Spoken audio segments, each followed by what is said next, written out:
أعوذ بالله من الشيطان الرجيم. الله لا إله إلا هو الحي القيوم لا تأخذه سنة ولا نوم له ما في السماوات وما في الأرض من ذا الذي يشفع عنده إلا بإذنه يعلم ما بين أيديهم وما خلفهم ولا يحيطون بشيء من علمه إلا بما شاء وسع كرسيه السماوات والأرض ولا يؤوده حفظهما وهو العلي العظيم. بسم الله الرحمن الرحيم. قل هو الله أحد الله الصمد لم يلد ولم يولد ولم يكن له كفوا أحد. بسم الله الرحمن الرحيم. قل هو الله أحد الله الصمد لم يلد ولم يولد ولم يكن له كفوا أحد. بسم الله الرحمن الرحيم. قل هو الله أحد الله الصمد لم يلد ولم يولد ولم يكن له كفوا أحد. بسم الله الرحمن الرحيم. قل أعوذ برب الفلق من شر ما خلق ومن شر غاسق إذا وقب ومن شر النفاثات في العقد ومن شر حاسد إذا حسد. بسم الله الرحمن الرحيم. قل أعوذ برب الفلق من شر ما خلق ومن شر غاسق إذا وقب ومن شر النفاثات في العقد ومن شر حاسد إذا حسد. بسم الله الرحمن الرحيم. قل أعوذ برب الفلق من شر ما خلق ومن شر غاسق إذا وقب ومن شر النفاثات في العقد ومن شر حاسد إذا حسد. بسم الله الرحمن الرحيم. قل أعوذ برب الناس ملك الناس إله الناس من شر الوسواس الخناس الذي يوسوس في صدور الناس من الجنة والناس.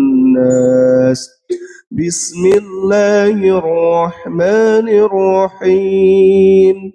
قل أعوذ برب الناس ملك الناس إله الناس من شر الوسواس الخناس الذي يوسوس في صدور الناس من الجنة والناس.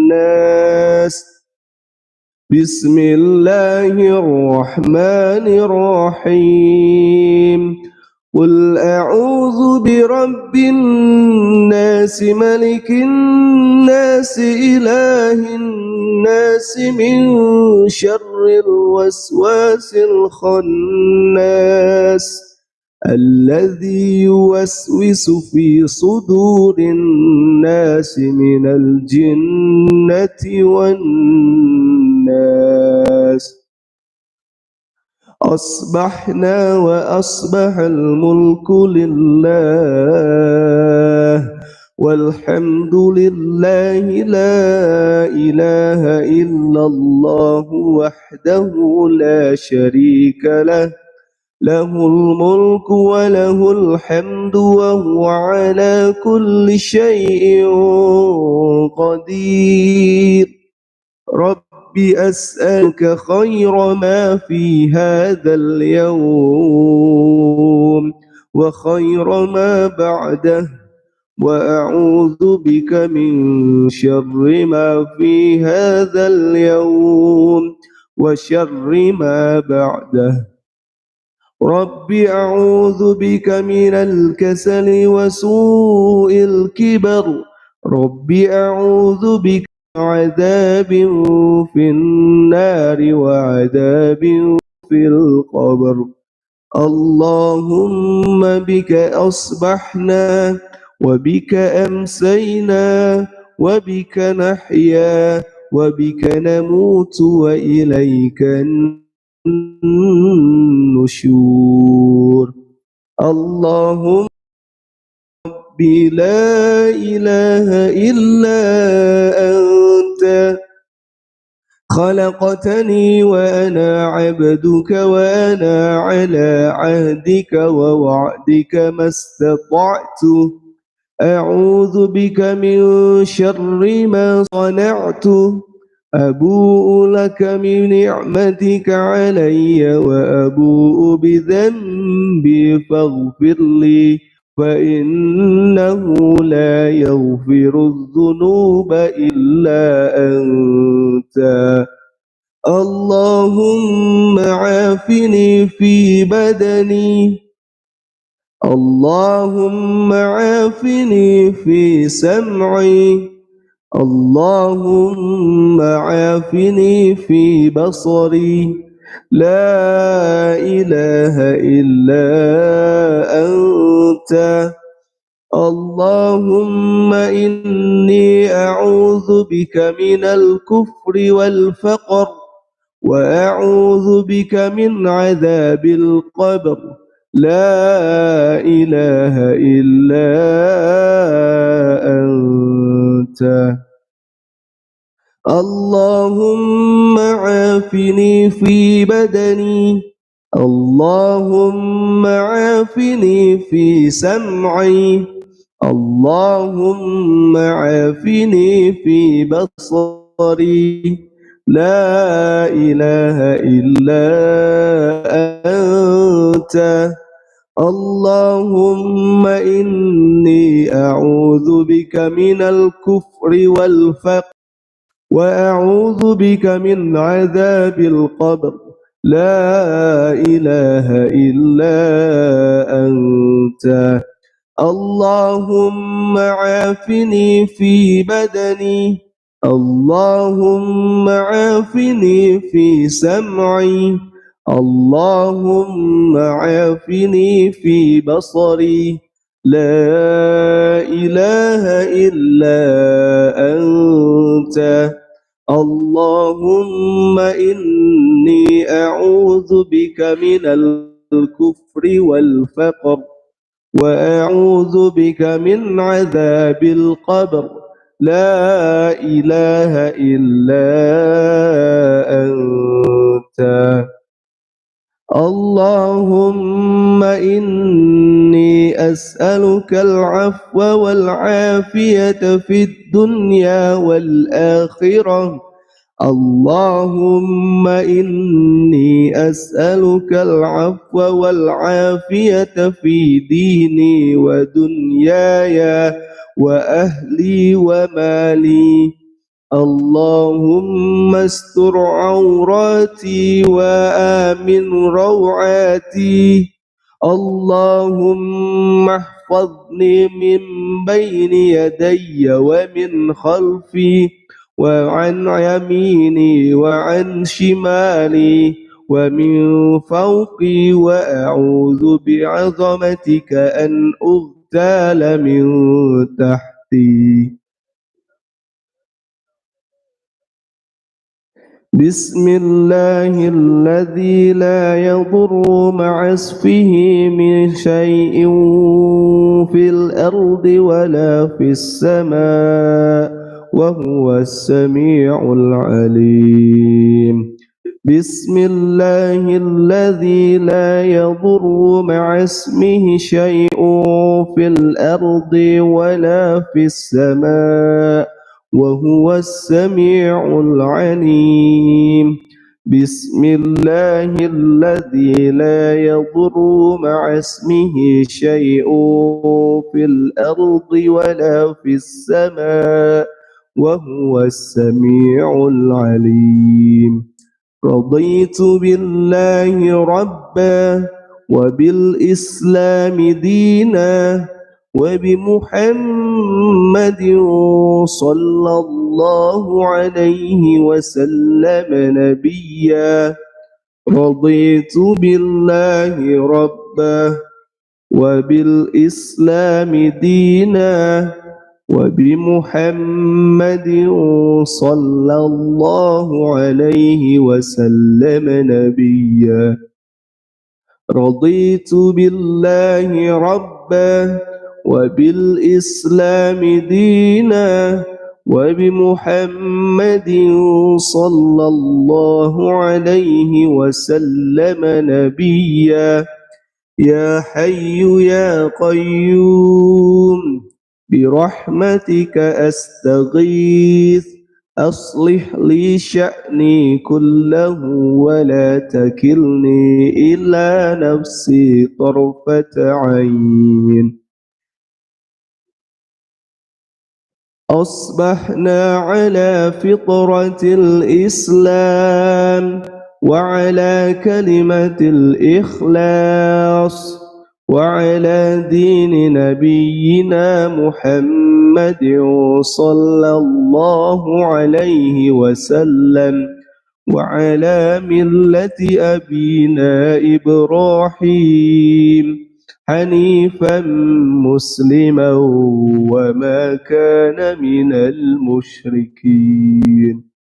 لا إله إلا الله وحده لا شريك له له الملك وله الحمد وهو على كل شيء قدير. لا إله إلا الله وحده لا شريك له له الملك وله الحمد وهو على كل شيء قدير. لا إله إلا الله وحده لا شريك له له الملك وله الحمد وهو على كل شيء قدير. لا إله إلا الله وحده لا شريك له له الملك وله الحمد وهو على كل شيء قدير. لا إله إلا الله وحده لا شريك له له الملك وله الحمد وهو على كل شيء قدير. لا إله إلا الله وحده لا شريك له له الملك وله الحمد وهو على كل شيء قدير. لا إله إلا الله وحده لا شريك له له الملك وله الحمد وهو على كل شيء قدير. لا إله إلا الله وحده لا شريك له له الملك وله الحمد وهو على كل شيء قدير.